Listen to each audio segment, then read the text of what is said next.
gëm leen dina gën a baax ak góor gi dina neex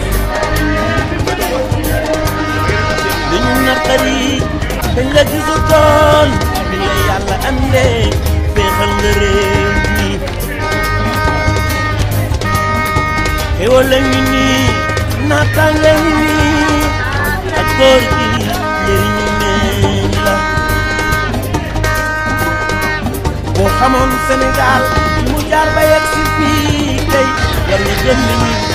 góor gi dañu ci moy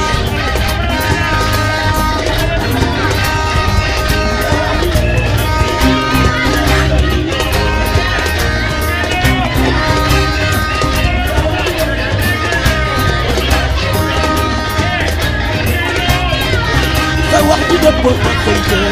lay dolli ñoo sa wax ju dëppoo ak koy jël góor gi wàccoo nga ñun góor gi yéex nañu ca jot góor gi dolli ñu naan mag la manul wax ju yàqu la mu ngi def lu ndaw li manul mag ne mata bàyyi ci réewoo góor gi yéex nañu ca jot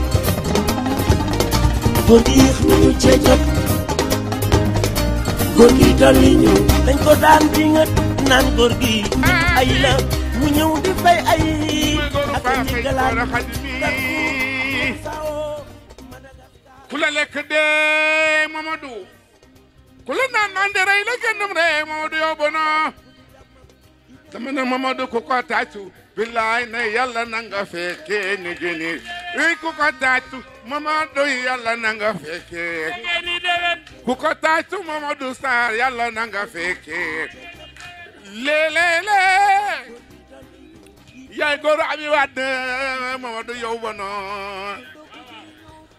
dama ñëw ba Canada seet si la Mamadou Sarr ma Papa Diouf nga tëral ñu sagal ñu bilaay yaay dimbali aji néew gu doole yow mooy dimbali aji néew gu doole ku si tàccu Mamadou Sarr yàlla nga fekkee negeen ku si tàccu yàlla nga bilaay ne Mamadou Sarr neexu leenam Mamadou Sarr neexu leen Sarr neexu leen. Au nom de la coordinatrice du comité bu Yoff muy président Mamadou Sarr ak coordinatrice Fambaye Ndoye tey nag bis bu am importance la ci suñu vie politique parce que li ëpp solo ci àddina mooy jàmm te ñun suñu processus pour désigner suñu candidat dañ ko commencé di jàmm war ko yeggali tey ci jàmm ci kàttanu yàlla suñu boroom loolu il faut que ñu rappeler ko ndax dafa am importance ndax suñu président Ablaye Wade dafa joxe ay instructions ne bëgg na lépp lu ñuy def ci parti bi ñu defe ko xel defe ko ci ay anam yoo xam ne ay anam yu dal la anam yu teey la ñun nag yàlla suturaal nañu ba ci loolu lañu tegu tey dafa nekk benn bis boo xam ne ñu ngi ciy sargal waa Yoff yépp lu tax ñu ciy sargal waa Yoff parce que xam nañu te yëg nañu ne Yoff li ci ëpp ànduñu wax ñun même bu fekkee ne manifesté wuñu parce que am na ay militants yoo xam ne duñu ñëw ci ay manifestations ñoom dañuy toog seen kër bu heure jot vote jotee ñu dem vote ji ñoom loolu mooy seen dund ci parti am ci ñoo xam ne dañuy am jot pour ñëw fekk ci manifestation yi comme ni ngeen ko defee tey mu am ñoo xam ne peut-être am na ñooy teq-teq ñëwuñu ñooñu aussi ñu ngi leen di nuyu di leen jàmmoo di leen sargal di leen wax ne suñu xel mi ngi ci ñoom tey nag suñu président dafa war a taxaw am ay waxtaan yu waxtaan ak yéen par rapport ak ay projets yi mu tegal Fambaye Ndoye aussi war a waxtaan ak yéen si viu commune bi si ni ñu doxalee suñu procédure suñu processus ba egsi fii muy ay waxtaan yoo xam ne tey militants yëpp war nañu am les informations utiles war a def loo xam ne aussi mooy suñu investiture loolu aussi lu am importance la ñu ngi leen di sant di leen gërëm bëgguñu jël temps bi di ko allonger parce que fi mu nekk nii vraiment bëgg nañu def li ñuy def teel fee jógee ndax asamaan si neexul donc vraiment ñu ngi jox kàddu gi Fambaye Ndoye comme ça mu ubbi tàccu leen ko la musique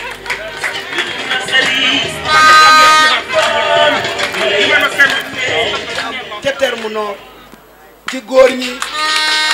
ci jigéen ñi ñu lim ci suñu bàjjen Yacine Ndoye mi toog parce que nit dafa war a am reconnaissance ci ñi nga xam ni ñoo nekkoon ci tool bi di béy ba mu fekk leen ci kon suñu kilifa yooyu la ñuy commencé nuyoo bi di nuyu nag suñu président Modou Sarr te ñu tàcc ko bu baax a baax a baax a baax président Modou Sarr waa Yoff ñu ngi lay nuyu di la sant góor jigéen mag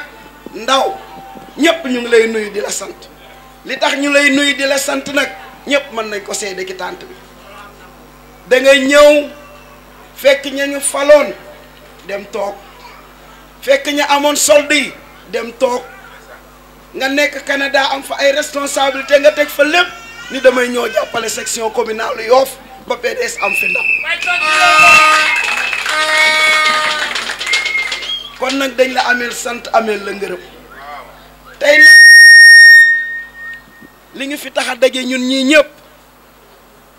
mooy bala ngaa boot da ngay am mbootu am rogganti ñu ni parti yi dañuy dem ci coalition PDS nag dafa yàgg boot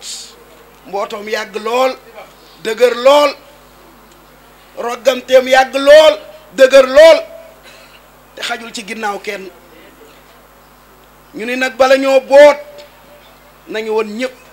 ni ñun ñii kat am nañu mbootu am nañu rogganti loolu mooy li ñuy doxal tey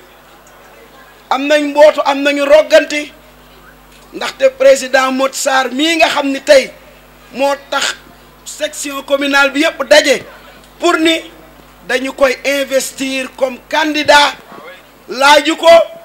xëccoowu ko wutu ko ñun ñoo ko gis mu doy ñu ni dañ koy investir tey loolu moo ñu fi tax a dajale ah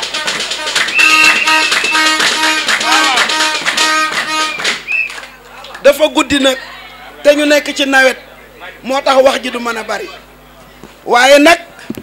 ah dañoo bokk foo xam ni nag ah du fu ndaw mooy parti démocratique sénégalais bu président Abdoulaye Wade mooy parti démocratique sénégalais bu candidat Karim Meïssa Wade foofu ku fa bokk bokkoo fu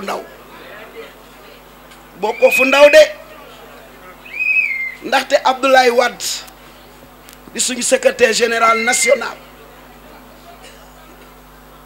opposant boo xam ni tey PDS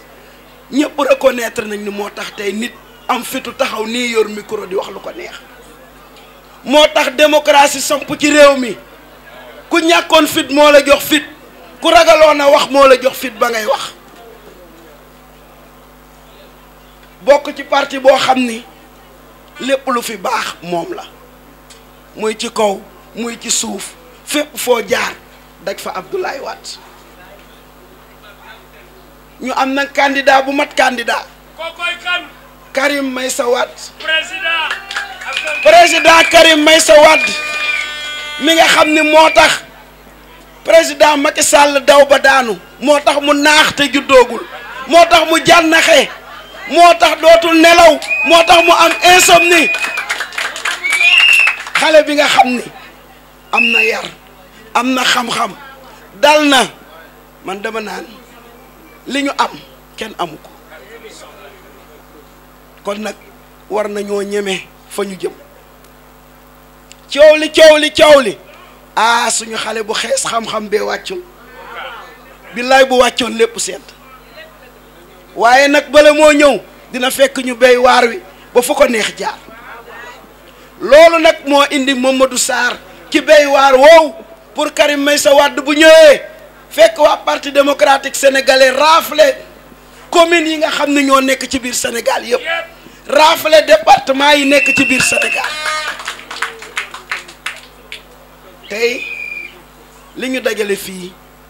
loolu la muy guddi nag duñu mën a sori lool waaye nag Mamadou Sarr dafa di doom ci koo xam ni moo jur Karim Meïssa Wade di bàjjanam muy maire Yacine Ndoye kon nag présentation Mamadou Sarr wax ci Mamadou Sarr dañ koy delloo kàddu gi suñu doyen bi nga xam ni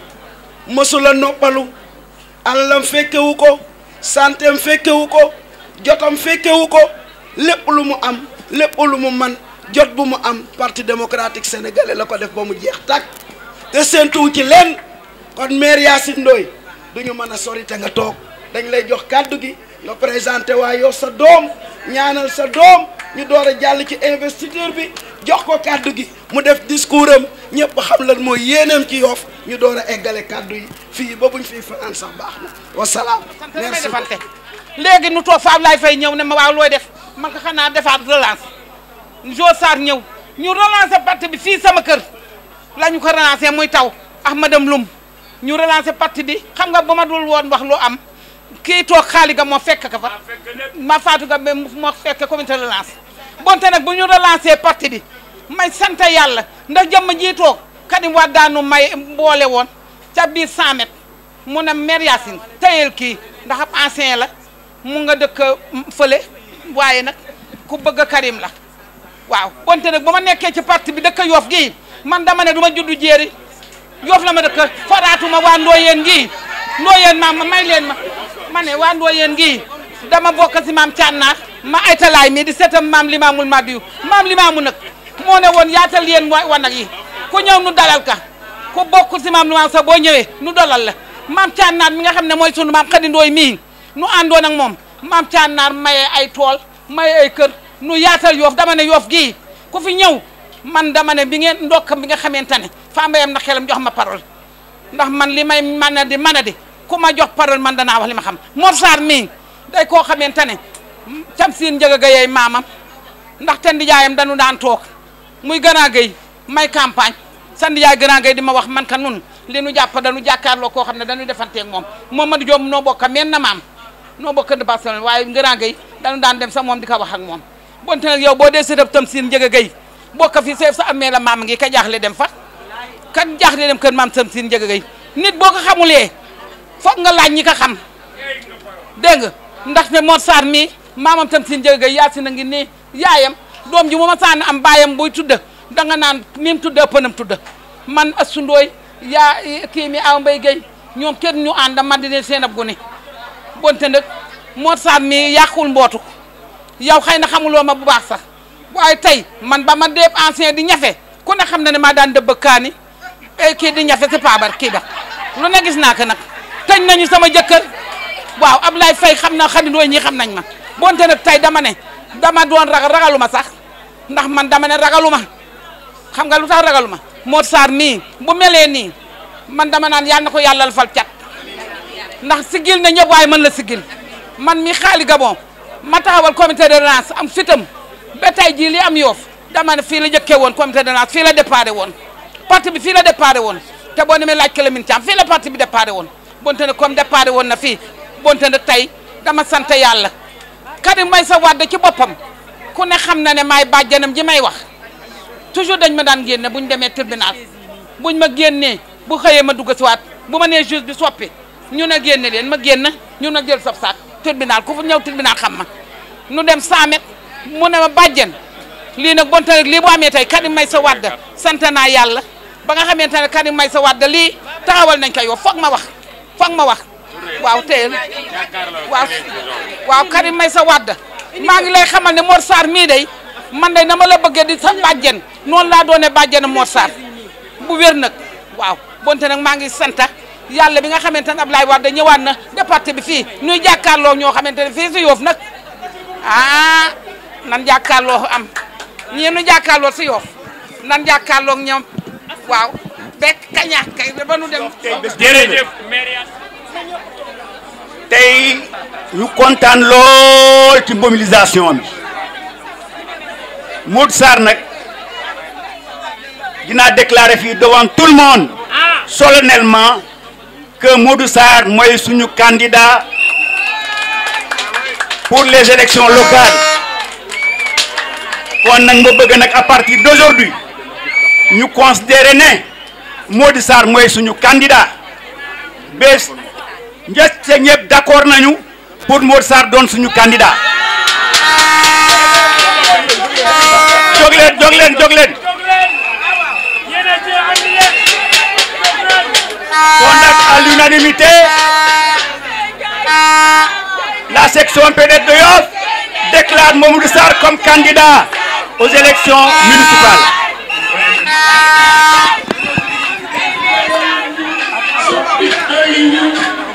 waa Yoff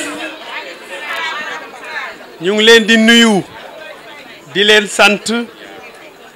di leen gërëm ci mobilisation bi ngeen def tey nii alors maa ngi gërëm te di féliciter sama mag sama kilifa Mamadou Sarr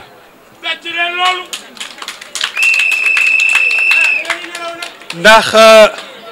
dañu wootante samedi passé fekk ma ñëw mu wax ma ne day def cérémonie d'investiture am ma ne ko loolu fu mu ma fekk même bu ma fekkoon Canada dinaa ñëw je vais m'expliquer vous allez comprendre qui est Mamadou Sarr. Mamadou Sarr dafa doon koo xam ne war nañu jaral loolu ndax waa Yoff lu mu leen jaral ñun ñi nekk ak moom Canada jaral nañu lu ëpp loolu ndax c'est la personne c'est l'individu c'est son engagement c'est sa fidélité c'est sa sociabilité c'est vraiment son ouverture pour lui pour sa famille mais son ouverture aux autres Mamadou Sarr ku ko xam-xam ne xool bi ko yàlla jox jafe na ndax li ma koy wax mooy buñ la joxee parti démocratique sénégalais ma bàyyi samay ambition bàyyi lépp topp sa ginnaaw ndax dama ko gis ci yow man mii di wax Mamadou Sarr moo ma accueillir à Sherbrooke te accueillir ay junni nit nag kum ci accueillir moom ak njabootam nim lay téye ak nim lay def dafa ëpp dafay jël sax ay doomam gëne la yow ci ay doomam ndax loolu xool rek dañ daan dem juma Mamadou Sarr dafay wàcce sax ñeneen ñi ne yéen yéeg leen c'est un homme entier te xam nga bu ñu ne nit baax na ñu ne mbokk yi ñoo ko wax waaye ñi mu dëkkal man daf ma accueillir ñeneen Canada te boo yegsee heure bu nekk dina woote seet ndax yaa ngi ci jàmm ndax loo bëgg mu taxaw ci te xam naa ci dara xam naa leneen tamit li muy def fii ndax dama yor fii bureau Ouest Foire di def consultance en immigration di def aussi consultant parce que direction de la solde ci ñi leen dimbale ba foo toll ci Sénégal mën a am sa information ci lañ bokk te jëmm ji dafa bokk ci ñi tax formation boobu ñu mën ko am feneen andi ko fii léegi moom bu toonee dafa jël engagement mu jógee fële ak li mu xam mu ñëw pour servir Sénégal da ñun ñëpp dañ ko war a jàppale Sénégal nag dañoo doon population boo xam ne ñu ci bëri xamuñ pour ëllëg dañuy xool tey rek te bu ñu bëggee mairie bii jëm ci kanam walla Sénégal jëm ci kanam dañuy jël ñi mel ni Mamadou Sarr ñu jox leen ay responsabilité ñu defar dëkk bi buñ ko defaree ak réseau bi mu am ak engagement bi mu am ak projet yi mu am du ngeen dem keneen faj seen soxla ndax da ngeen am koom-koom boo xam ne di ngeen mën a faj seen soxla loolu moo am solo te nag fi may jeexalee mooy Sarr merci beaucoup ñii xañ na xamuñ la waaye boo demee ci tubaab ya mu nga dëkk fa tubaab yu baax yi dëkk du moodu yooyu di kii parce que xam naa ci dara boo demee këram beneen këru tubaab nga ciy teg ci keneen ñun xamante nañ suñu biir te nag fépp foo tourné ci Canada koo wax Mamadou Sarr xanaa xale yi doog a ñëw bees te xale yi ñëw bees sax ku ci sa papa woo Mamadou Sarr kilifa la ci université ba parce que man doonoon naa président étudiant université de Sherbrooke Renbus mu xam xeex bañ fa def muy suñu grand boo xam ne wax dëgg yàlla jàppale ñu ci lu bëri en tout cas daal témoignage boobu laa ci bëgg a def grand Sarr ñu ngi lay ñaanal ñu ngi wax waa Yoff te ki ngeen jàpp mooy ku jara jàpp parce que ay qualité am engagement am leadership am réseau am te je n'ai aucun doute que si vous leur donnez la mairie de Yoff au-delà de Yoff il fera développer Dakar et le Sénégal merci beaucoup. fekk fayu ñu ma duma noppi salaamaaleykum. maaleykum salaam. Yoff fay leen ma waa yéen tamit. maaleykum salaam. loolu mooy wane ne Yoff a ngi may dégg maa ngi leen di nuyu di leen ziyaara di wax ne moom Mouhamadou Sarr mi taxaw suma ginnaaw xam na ni tey ak ñi ma àndal wéruma waaye lu yëngu lu nekk li ko yëngal moo ko ëpp doole Yoff asalaamaaleykum. maaleykum salaam wa rahmatulah honorable député. maa leen di nuyu yéen ñëpp di leen jox sama loxo kenn ku ci nekk fi nga nekk ñenn ñi nga xamante ne jàppoon nañ ne war nañoo dox ba dajeeg man ci mbedd pour ni ma Mame Diarra Fam ay waay ni ma la soppe ñenn ñi nga xamante ne waroon nañoo dox ba dajeeg man ci mbedd ni ma ay Mame Diarra Fam ni ma la bañe ñooñu ñëpp maa ngi leen di jox sama loxo di leen wax asalaamaaleykum di nuyu la présidente parce que toujours je commence par les dames Fam Mbaye Ndoye di suñu nawle jigéen bu sonn lool ci parti démocratique sénégalais yàlla na ko yàlla delloo njukkal di nuyu suma doom ki ma téyel micro bi di Abdoulaye Bari mais de par lui ma nuyu waale jeunesse bi yëpp wante de par Fam Mbaye Ndoye ma nuyu waale sama jigéen ñi fi teew yëpp nga xamante ne jigéenu parti démocratique sénégalais damay ne ñoom ñëpp samay jigéen lañ parce que ci seen kaw laay gis sama bopp ndax yenn combat yi su ma koy engagé dafay nekk combat wu yaay combat wu mère combat wu sœur te jigéen ñi pour ñu avancer jëm ci kanam am dara ci parti yi ñu nekk moo tax ma koy engagé donc jigéen ñi maa ngi leen di nuyu bu baax waaye tey Yoff lu particulier moo ma fi indi lu rëy lu am solo loo xamante ne dafa am bu doon jaan dama naan daa am ñaari bopp benn bi immigration la bi ci des retour de l'immigration l'immigré la le retour de l'immigré may immigré ñu ne Mame Diarra Fam député de la diaspora déedéet dañ ne Mame Diarra Fam député de l'Europe du Sud mais tey yàlla di dem ba toute la diaspora se voit en Mame Diarra Fam xëy na ndax combat yi muy porter envers la diaspora et le Sénégal waaye jëm ji taxaw kii bu nekkoon ci liste ba keroog dama koy giñ ci Cheikh Abdou Lahad Mbacké mi ma yaakaar ñooy gagné Canada parce que nag tubaab nee na maa fekke bakkan lay laaj maa dem Canada maa fa demoon maa fa dellu fa laa nekkoon mooy sama premier pays émigration moom xam na ci dara ma nekk fa parce que le premier immigré au Canada c'est mon frère moom lañ jëli woon aéroport sa grand ñëw na nee na mi ngi lay nuyu. Baara Mbeng ku ko xam dëggantaan ku xam Canada mooy sama yaay mooy sama taawu yaay moom la sama yaay taawloo ku ñëw Canada moo la dalal man toute la moitié de ma famille est à Montréal man nekkoon fa jóge fa dem Italie mais saa yu ma sama vacance bu ma am rek Montréal laay dellu kii dama ko fekki ba Sherbrooke xam kan mooy Mouhamadou Sarr toogax moom xam yan nan la ko tubaab yi nawe mais nan la ko sénégalais yi di fa nekk nawe muy li ñuy wax yaayu jaboot mais muy baayu jaboot étudiant bu nekk mboolem étudiant bu la wax ne la dem naa jàngi université Sherbrooke parce que université Sherbrooke bokk na ci université yi gën a mag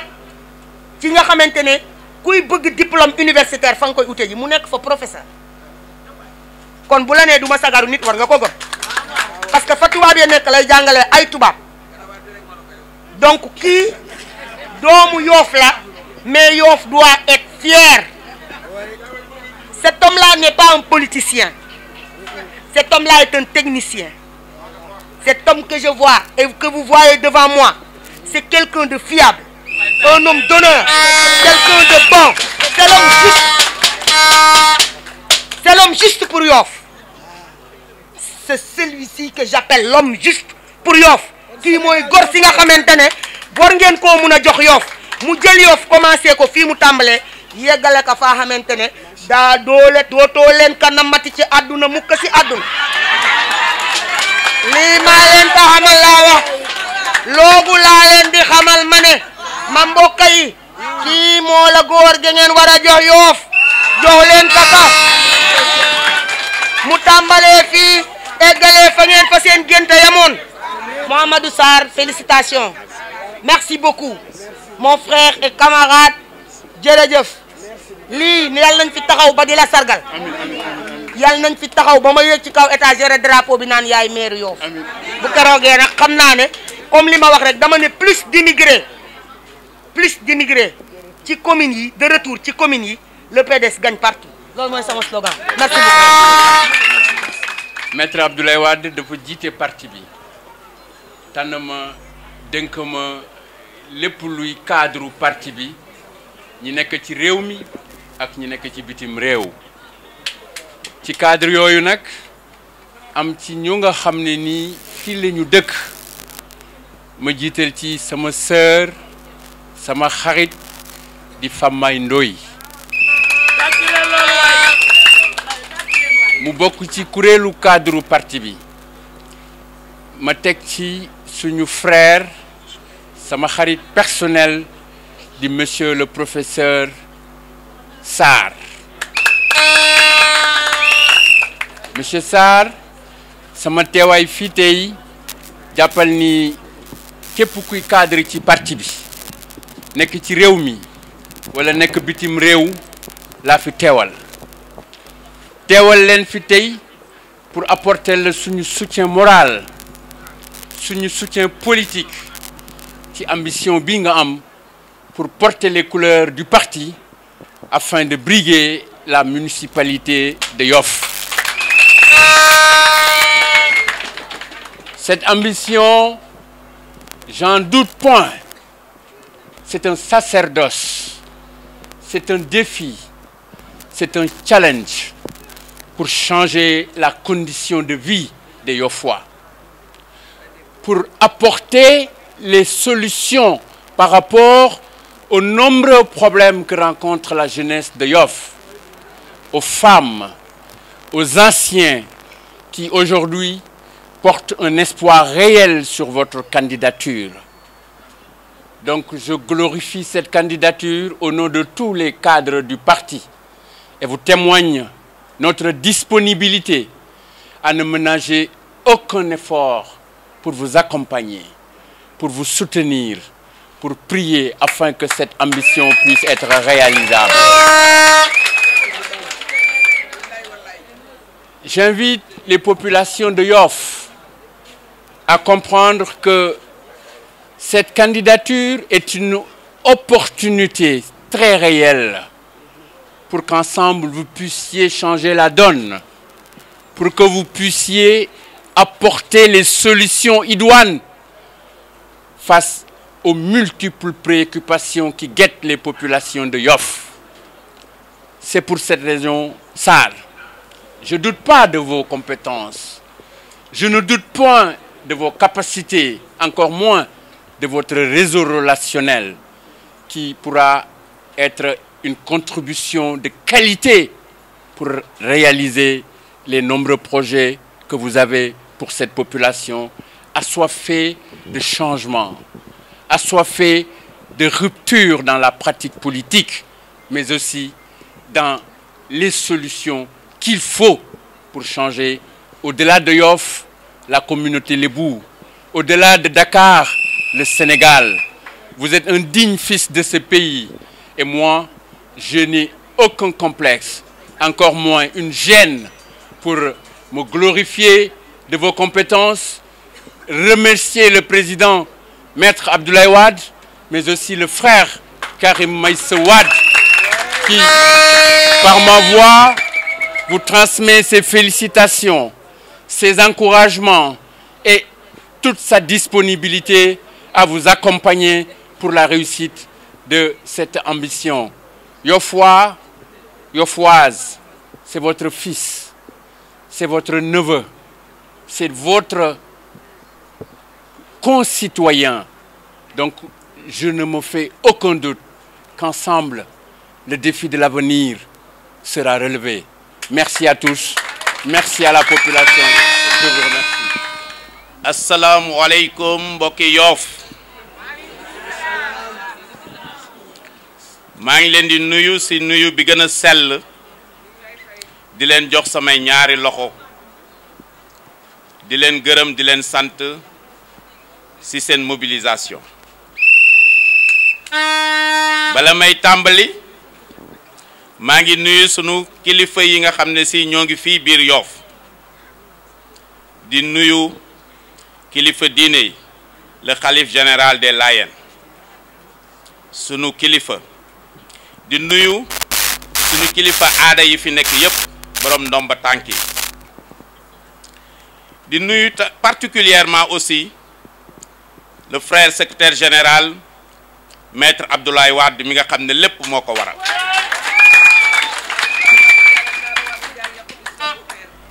di nuyu sama frère sama xarit mi nga xam ne dafa ma jaraloon ma jóge ba Canada ñëw fekkee directement le procès wàcc ci avion bi jubali palais de justice muy mon frère Karim Meïssa Wade di nuyu ñi nga xam ne depuis toujours ñoo ngi ànd ndawle ànd gor muy ñi nga xam ne si guddi ak bëccëg muy taw muy tàng lépp ñu bokk ko muy ñii nga xam ne si muy Fambaye muy waa section bi macha allah mënuma leen a fay maa leen di gërëm di leen sant di gërëm di sant tous les représentants ñi nga xam ne si ñoo ngi fi représentant parti grand parti mi ngi fi ma koy nuyu di ko sant di nuyu représentant bokk gis-gis maa ngi koy nuyu di ko sant di nuyu ñi fi nekk ñëpp sama xarit mon frère mi nga xam ne ñëpp xam nañ ko ci AFP moo jiite woon xale AFP yi et puis Amérique du Nord aussi AFP bi yëpp moo ko yore woon léegi dafa créer parti boppam lancé na ko temps yële passé muy parti conservateur muy sama xarit Barham Thiam te xam naa ne incha allah on va toujours être ensemble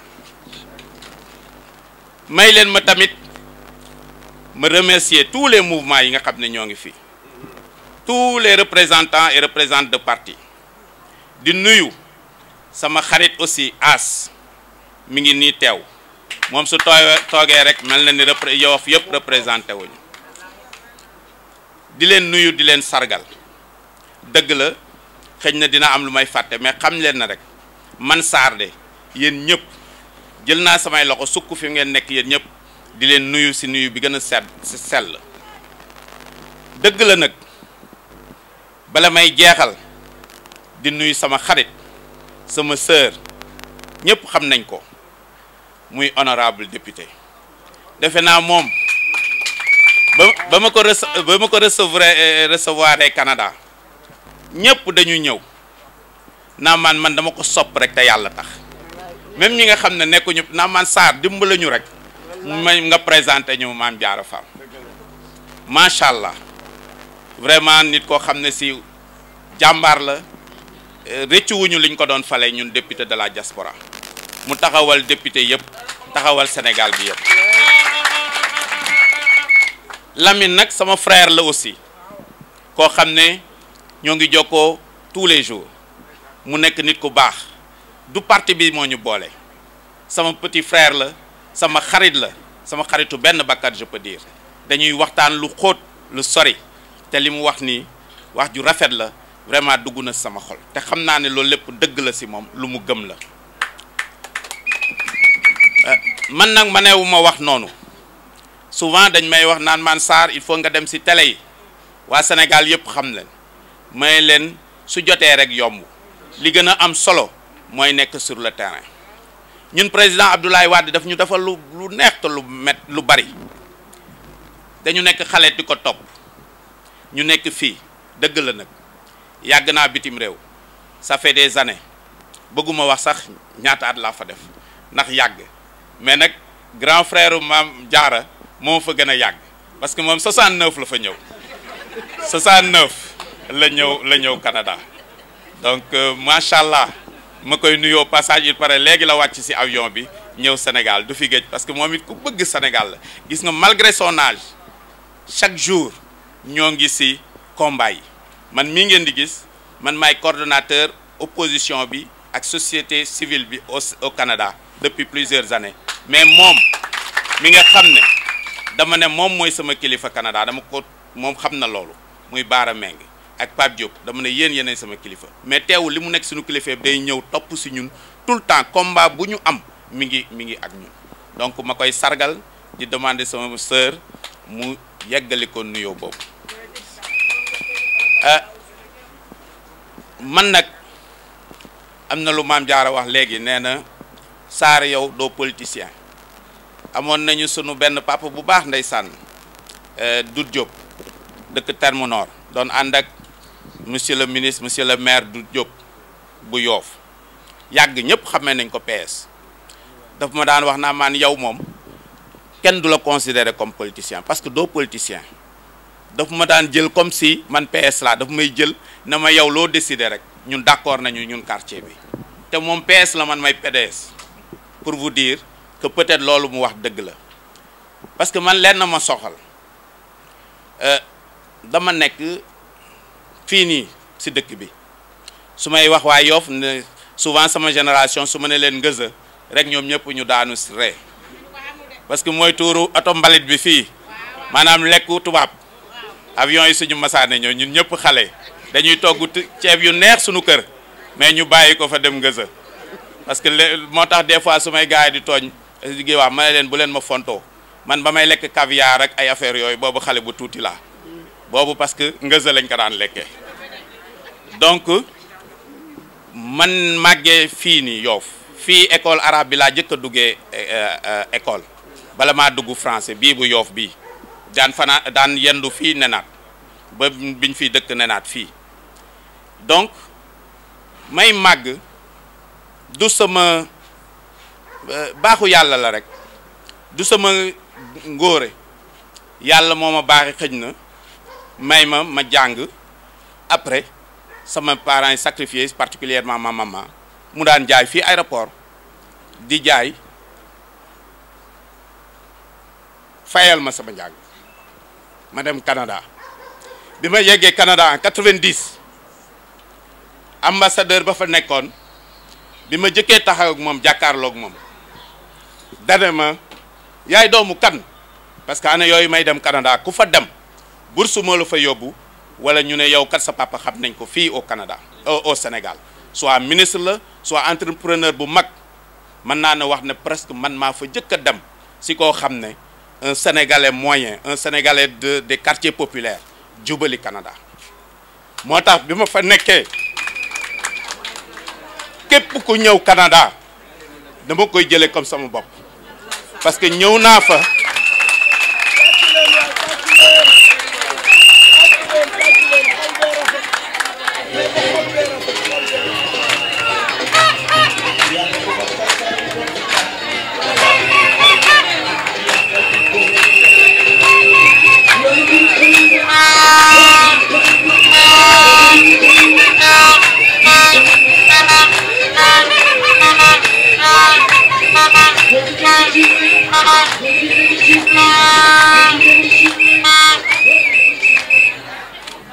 ñëw naa Canada ma ñëw ñetti fan daanaka ma yëkkati téléphone bi ne damay ñibbi Air Afrique laa voyagé woon xam nga ku ne Air Afrique lu yàgg la ma ne damay ñibbi après quelques jours après benn ma nekk ak benn Ivoirien bu doon doog a ñëw mais moom dafa yàggoon Amérique ñëw na day jàng si après mu ne ma man damay dellu Amérique man du ma jàngee fii parce que Canada dëkk bu cher la si jàng moo tax doomu sama genre yi mënuñu fa war a dem donc ma ne rek noo jàng ma fi indi may jàng noonu laa doon jàngee finalement ma resté mais difficulté yooyu noonu maanaam nga ñëw ñu mel ni dëkku tubaab du ñu xool sax yow fan nga jógee te yow yaa ngi 1001 problème loolu moo tax sénégalais bu ñëw damay xalaat ne bopp bi ni mu doon tourner fan laay dëkk nan laay defee nan laay fayee sama jàng loolu laa doon xalaat mais yàlla suturaal ma nag yàlla suturaal ma ay doomu ministre sax dañuy ñëw doon ma leb xaalis yaakaar na ma am àddina ak lu si biiram nit ñi dañuy su ma ñëwee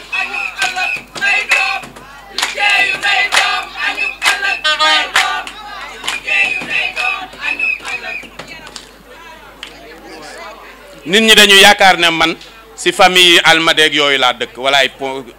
fan résidence tellement du ma jàmbat du ma def dara di daan sama doole di sama liggéey heureusement aussi ma nekkoon régime coopératif donc loolu noonu moo taxoon sénégalais bu ñëw bar xam li mu wax dëgg la moom mi sax daf may woo di ma wax ne ma am naa diw bi ñëw xam na am na yu bari yoo xam ne du waxu meeting bërki démb rek un conseiller du président Macky Sall ki nga xam ne dès le départ depuis 2011 un conseiller du moo ma woo bërki démb di ma woo mu ne ma kii ma ne ko temps yi dama am kii mu ne parce que dafa bëggoon ma ñëw reeri këram ma ne ko temps yi aw ma jot parce que dañu nekk ci préparatif kii bi ma ne ko affaire yu meeting mu ne ma non kooku du mbirum même sama ñoo bokk nu ñuy xalaatee même léegi sax kiiwul noonu mu ne ma li ma wax mu ne ma ah Yoff de billaahi Yoff suñ la falee am nañu maire parce que daf ma xam donc juste pour dire que loolu noonu moo tax ma ne ma ñibbisi xam ne man gënuma ñi may nekkal sama xarit yi nga xam ne bi ma nekkee xale maak ñoom la gënuma leen yàlla ma baaxe dong ma ne dinaa def sama kamtalaay kàttan ba nga xam ne du ma lekk bàyyi leen waaw loolu moo ma dugal ci politique moo tax may social mais xam naa ne social bi mënul régler problème yi parce que salaire dong laa yore waaw te xam naa ne pour changer les choses il faut faire de la politique maanaam fekk fa ñuy nase ñu fexe pour améliorer le sort de la population sénégalaise waaw gis nga ku ma ci waxal cadre yëpp diaspora bi xam nañ ma du Canada rek je suis un des leaders de la diaspora fii nii réunion yi fi nekk yëpp dañ may invité mais yàlla xam na ne kuy waxu ki dama naan lan nous sommes fautifs personne n'a le droit de rester les bras croisés parce que am nga loo ay étage am nga xaalis am nga lële bàyyi sunu dëkk muy ndóol loolu ku su boobaa ku yàlla ku dee suñ la tëralee amoo dara yow sa dund gi amul benn njariñ waaw te parce que sunu dëkk yi dañu ndóol loolu moo ma tax ma ne à un moment donné ma ne dinaa gën a pousse encore incha allah si politique bi gën a dugg et puis ñoom ñëpp maa ngi leen di woo waa diaspora yi ne leen il faut absolument qu'ils s'engagent parce que sinon dina am ñeneen ñoo xam ne xëñ na ñoom yeneen programme la ñu am yeneen bëgg-bëgg maanaam ay escalier ay jéem a fexe des fois sooy wax politique sax ñu yaakaar ne pour il faut nga ne pour am xaalis il faut nga def politique xam nga donc loolu noonu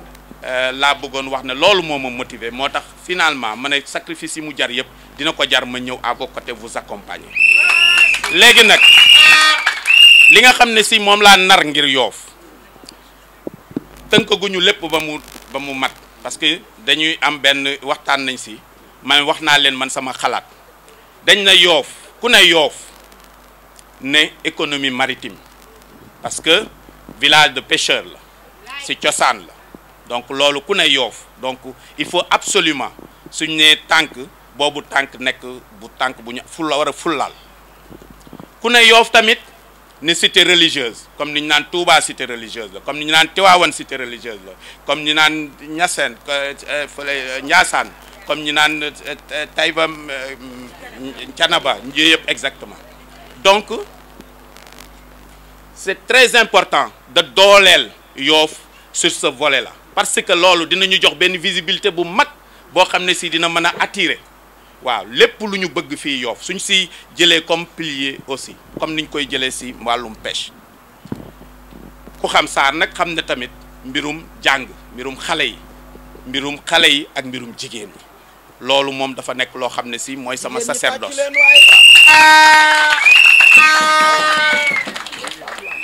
donc c'est très important surtout et puis sama xarit yi nga xam ne ñoo ngi toog ñu màggandoo chaque jour dama leen doon wax naan ak lu muy metti jël leen benn 5000 di fayal seen doom ñu koy répétel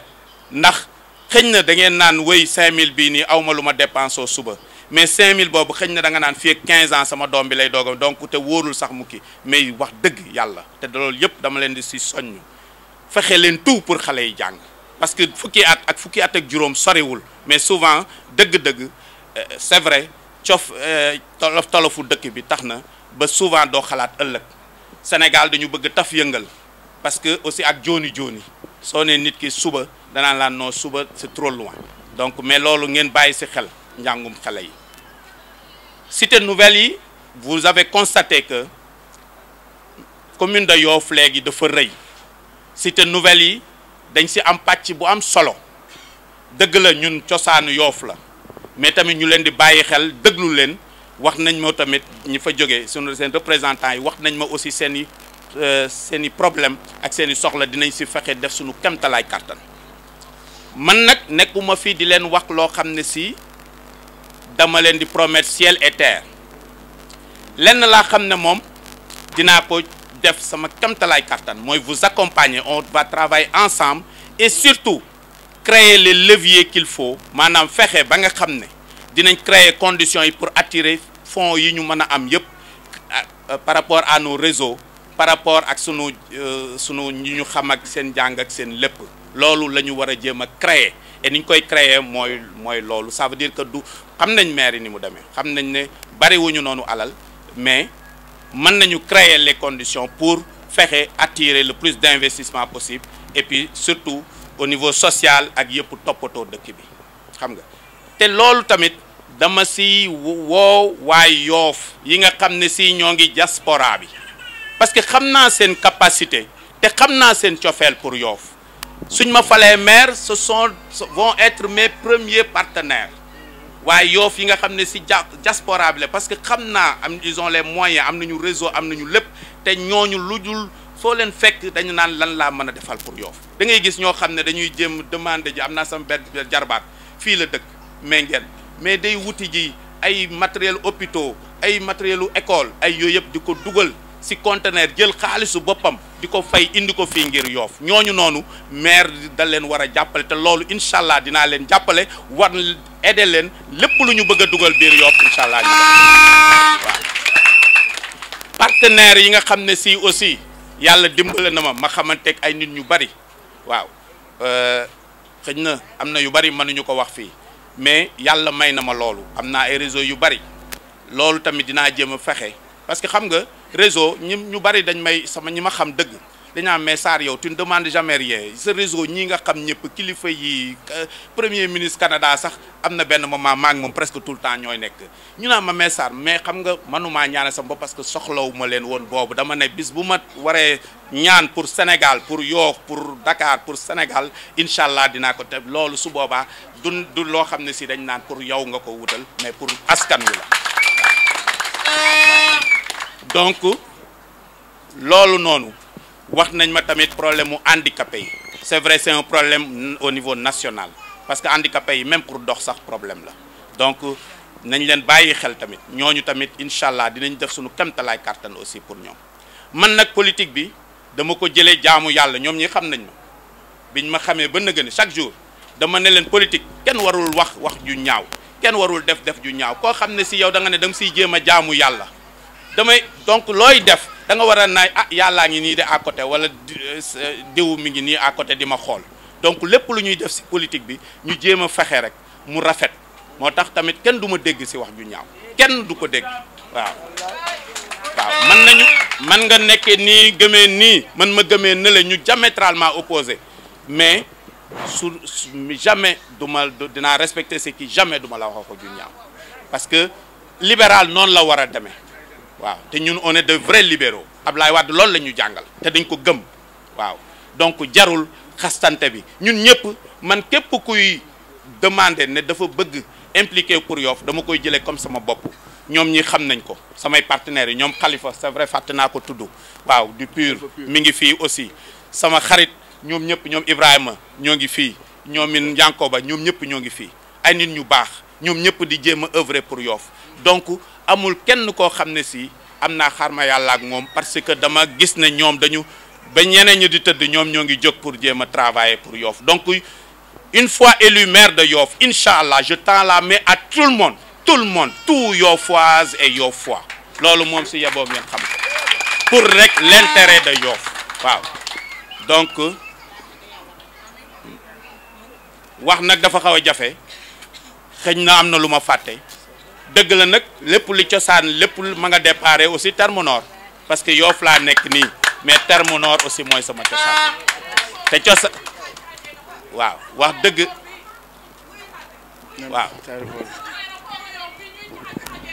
waaw mbirum Yoff bi tamit mbirum terrain yi effectivement aéroport yi nekk aéroport fii nekk na boo am na ñu koy wax dëgg la waaw donc mbirum terrain yi ba ma nekkee Canada ba nëga ni maa ngi waxtaan ak waa Yoff ñi nga xam ne ñëpp ñoo ngi si même waa président tànk beeg ñoo ñëpp dañ siy waxtaan dëgg la maîtriser wu ma tout le dossier mais lenn rek laa mën a promettre waa Yoff mooy intérêt Yoff dinaa si xar sama kamtalaay kartan waaw dinaa ànd ak waa Yoff lépp lu ñu war a mën a am incha allah dinañ ko ñafe indi ko Yoff incha allahu rabbi waaw donc infrastructure yeeg yëpp dinañ fexe tout défendre Yoff être l'avocat de Yoff lépp lu ñu mën a wutali ji suñu bopp ñu wutali ji ko lépp la nga xam ne si mën nañ ko jéem a représenter Yoff ñu def ko muy Yoff au niveau du village Yoff cité nouvelle yi Terme Nord Yoff xam nga c'est une très grande commune parce que ba presque Armée sans Lézard yi si la bokk donc Yoff est devenu une très très grande commune donc wax nag dafa metti maa ngi jéggalu xëñ na am na lu ma fàtte maa ngi jéggalu ku mel ne Amath Diouf Amath Samb moom dafa ànd ak chanteur Pape Diouf xam nga man dama jiite woon aussi Sénégalais du Canada nekk président conseil d'administration mi nekk membre fondateur du regroupement général des Sénégal du Canada damay indi chaque année dañuy indi ñun regroupement bi dañuy am li ñuy wax le mois du Sénégal léegi nag ministres yi dañuy ñëw am ay salon de l'habitat et puis dañ koy clôturer souvent ak benn artiste démb rek maa ngi wax ak Baba Mal pour vous dire parce que moom mujjee woon a ñëw comme invité mais Pape Diouf année bi muy ñëw moom la ànd ak sama waa ji si la ñu nekkee ay xarit boobu ba tey wax dëgg daf may woo tout le temps ñuy wax dëgg des fois day nekk sax si télé bi bëgg a tudd ma ne ko dimbala ma rek xam nga dimbala ma rek bul tudd tur wi donc waaw donc loolu noonu muy lu am solo di remercier mon frère aussi Bokar Niang heureusement parce que moom képp kuy bëgg Ablaye Wade wala Karim Meïssa Wade rek xamel na moom combat am lool la vraiment muy nit koo xam ne nit ku dëggu et muy ñëw na ak soxnaam ñoo ngi fii ok waaw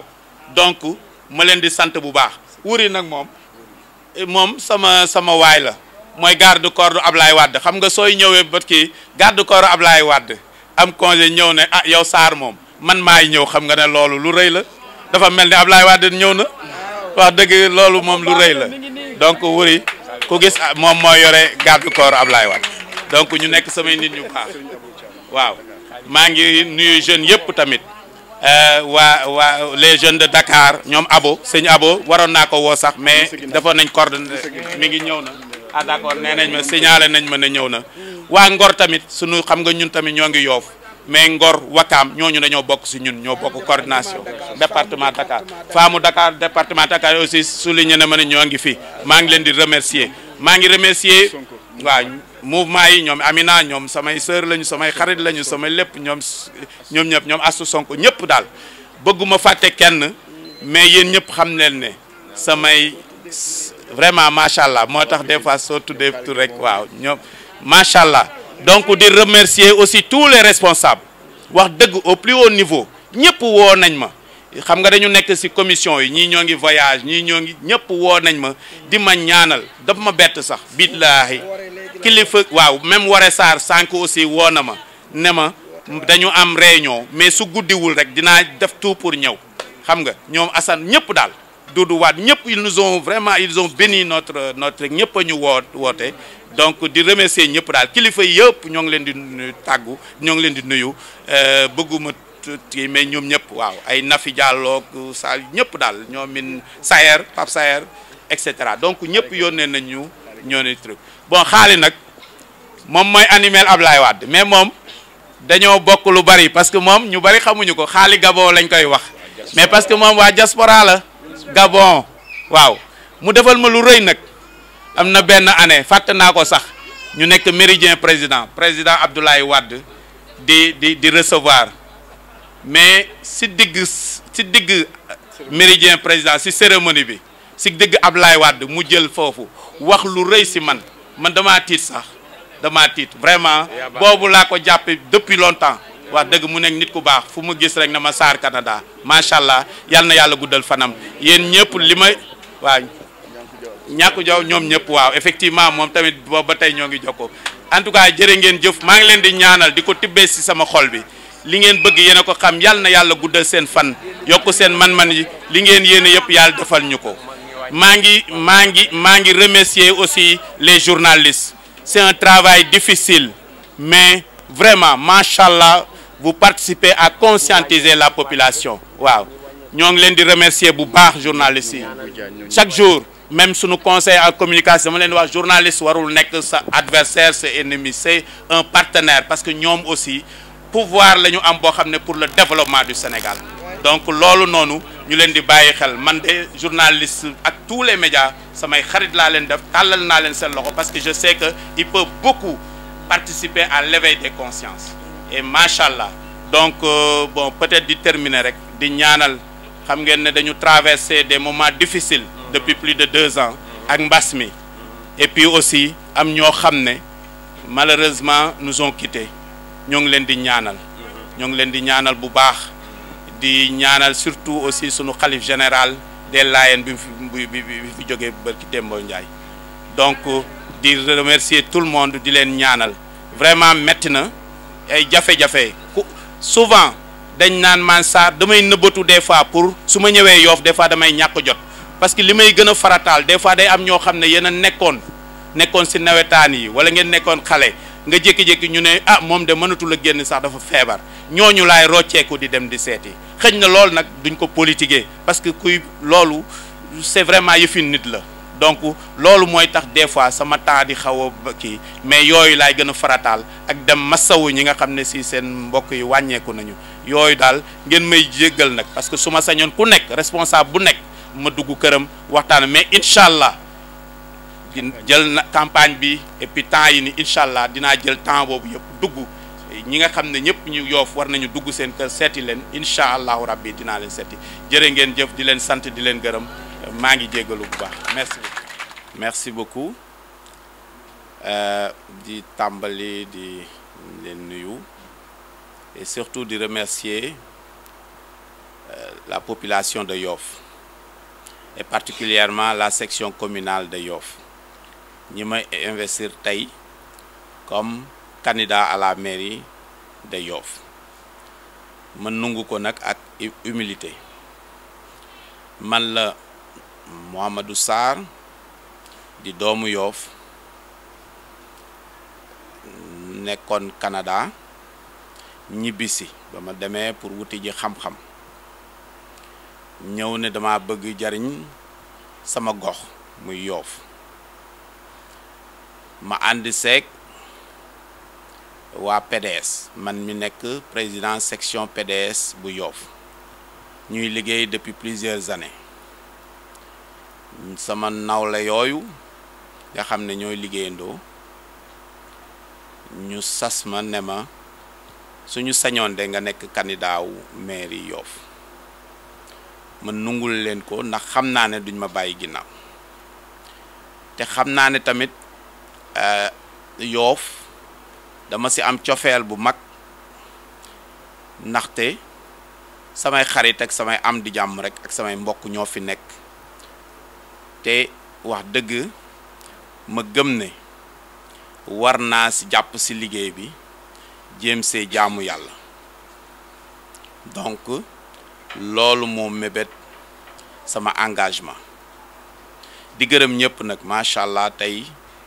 investiture bi je pense que bett na ñu bari c'était exceptionnel te pourtant en une semaine la ñu def lii lépp préparatif yeeg organisation bi yëpp on l'a fait ci benn ay bis donc di remercier vraiment ñi ma àndal ñëpp ci liggéey boobu tey jël nuyoo bi teg ko ci sama coordonnatrice sama xarit sama sœur Fambaye di nuyu ñëpp di nuyu sama yaay mère Yacine Ndoye di nuyu jigéen ñëpp de Terme Nord Ouest Foire Diamalaye Biagui Menguène Ngaañ Tongoor partout et fii nii ma nekk di nenaat tamit di nuyu sama sœur Aïta Diène muy jàmbaar moom it sànq sax vraiment waroon naa ko rendre hommage aussi ak sunu doyen yi je pense su ma jëlee nuyoo bi teg ko ci loxo Amara Mané ak remerciement yi vraiment dina ko jàllale Yoff nag dama ko amal vraiment ay ambition parce que comme je l'ai dit xëñ na yàlla jàppale mën na ma tuuti rek ba ma xaw a am tuuti lu ma mënal sama bopp mais du sama ngóoruwaay du parce que maa gën kenn juddu yàllaa ma baaxee rek donc pour delloo yàlla loolu mu ma may ma ne sama xarit yi nga xam ne ci ñoo màggandoo nekkandoo fii Yoff et je l'ai dit tout à l'heure ku ne Ngeuza xam ne waa Yoff sama génération xale yi léegi nag peut-être Nintendo yooyu la ñu xam donc ñu nekkoon loolu yàlla dimbale ma ba ma xaw a mënal sama bopp tuuti ma ne ñooñu nga xam ne gënuma leen naa ñëw ànd ak ñoom ñu liggéey pour améliorer le sort de tous les Yoffois et de tous les Yoffoises loolu mooy li ma vraiment soxal Yoff nag ku koy wax économie maritime wax village religieux donc ñaar yooyu laa bëgg a sukkandiku pour fexe développer l'économie de Yoff et donner une plus grande visibilité à Yoff ba Yoff gën a am influence pour mën a def lool tamit maa ngi sukkandiku pour développement Yoff ci avenir xale yi dëgg la investissement lu metti la mais investir ci xale yi du dépense, c'est un investissement dinañ ko jariñu ëllëg loolu dama bëgg ñun ñëpp waa Yoff ñu xam ko. leneen li tamit mooy jigéen ñi man mii de sama yaay moomu yóbbu Canada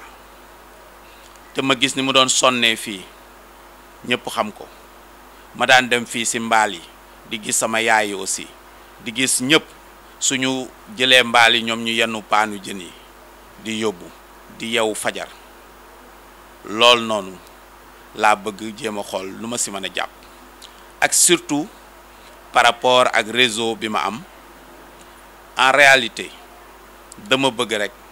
fexe am jumtukaay boo xam ne dinañ mën a influencer dinañ ci mën a sukkandiku pour àddina bi yëpp xam tolluwaayu Yoff ba pare fexe ba capacité yi waa Yoff yi am ñu yëpp ñu bokk ndey bokk baay liggéey Yoff mobiliser toutes les ressources pour Yoff te su ma waxee loolu tamit je pense naturellement sama mbokk yi nga xam ne ñooy waa diaspora bi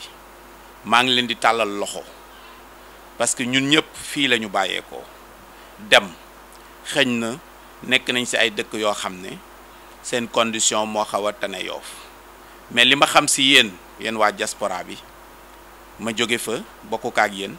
mooy cofeel bi ngeen am Yoff gis naa émotion yeeg passion bi ngeen am pour le développement de Yoff lépp lu xos Yoff xosi na leen lépp lu Yoff di woote da leen soxal te donc ma ne nañ fexe développer benn partenariat bu mag pour fexe waaye Yoff yi nga xam ne aussi ñoo ngi diaspora bi ñi nekk Sénégal ñi nekk fépp ñu tàllal leen loxo pour ñu mën a liggéey Yoff loolu noonu mooy sama mbébét du ñu fàtte aussi cité nouvelle yi parce que Yoff se développe et cité nouvelle yi aussi dañu am ay réalité soxla yenn structure muy par infrastructure muy par exemple ay espace de jeu man ku ne SAR fii Yoff defe naa ne ñëpp liñ ma gën a xamee mooy SAR nawetaan SAR espoir de Yoff SAR bi nga xam ne moo daan dam yee fii Kambisu daagu daan wala lycée SAR bi nga xam ne jël na champion départemental dam au nord de Yoff daan ànd ak les damis les plus grands damis au passage may nuyu sama xarit Ousseynou Meng Télé ñu ànd nañ fu nekk pour mu nekk un grand champion donc loolu ñu taxaw ci Yoff et puis Yoff vraiment ne serait-ce pour ñi nga xam ne nekkatuñu fi